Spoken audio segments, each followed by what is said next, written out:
Bonjour, au sommaire aujourd'hui, les nouvelles Wind de Gordini et Swift 4x4, le permis électronique et l'ouverture de Rétromobile.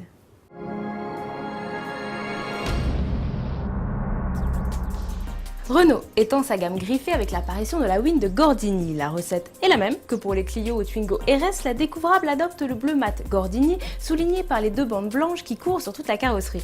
Les jantes 17 pouces en alliage diamanté noir font également partie du package avec des rétroviseurs et un bossage arrière clair.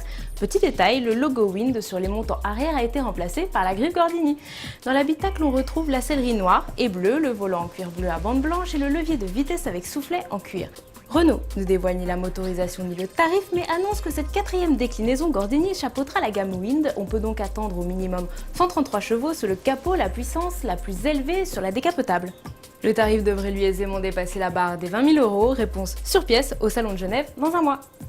Nouvelle venue dans la gamme Swift, Suzuki introduit une version 4 roues motrices de la citadine. La Swift 4x4 se base sur la version 5 portes 1,2 litre VVT de 94 chevaux avec boîte manuelle 5 rapports. Et cette version paroudeuse est une bonne surprise car en plus de la transmission intégrale, elle est très bien équipée. Allumage automatique des phares, ouverture et démarrage sans clé, mais aussi volant gainé cuir, radio CD MP3 avec connexion USB et air conditionné à régulation automatique sont au catalogue. Le tout pour un tarif raisonnable, 15 490 €. La Suzuki Swift 4x4 est déjà disponible en concession. 2013 marquera un tournant dans l'histoire du permis de conduire. Pour respecter une directive européenne, le carton rose à 3 volets sera remplacé par une carte à puce semblable à une carte bleue contenant la photo, l'identité, mais aussi la signature électronique du conducteur. Alors concrètement, qu'est-ce qui va changer pour les automobilistes ? Pour le conducteur, honnête, pas grand-chose, dans le sens où c'est surtout un dispositif qui est conçu pour éviter la fraude. On estime à plusieurs centaines de milliers le nombre de personnes qui roulent avec un faux permis, donc un permis beaucoup plus infalsifiable que celui qu'on connaît. Et d'autre part également pour lutter contre les gens qui ont tendance à oublier les frontières, c'est-à-dire par exemple quand ils ont perdu leur permis dans un pays, ils vont le passer dans un autre.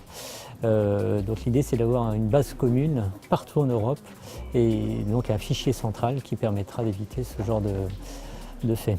Ce permis sera renouvelé tous les 15 ans pour actualiser adresse et photos, mais pas de panique, le passage au permis électronique devrait être progressif.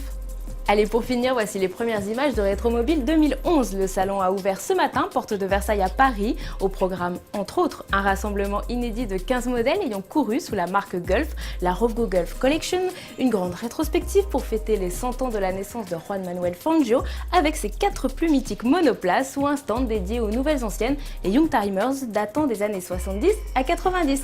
Alors Rétromobile, c'est jusque dimanche soir et nous on se dit à demain sur autoplus.fr.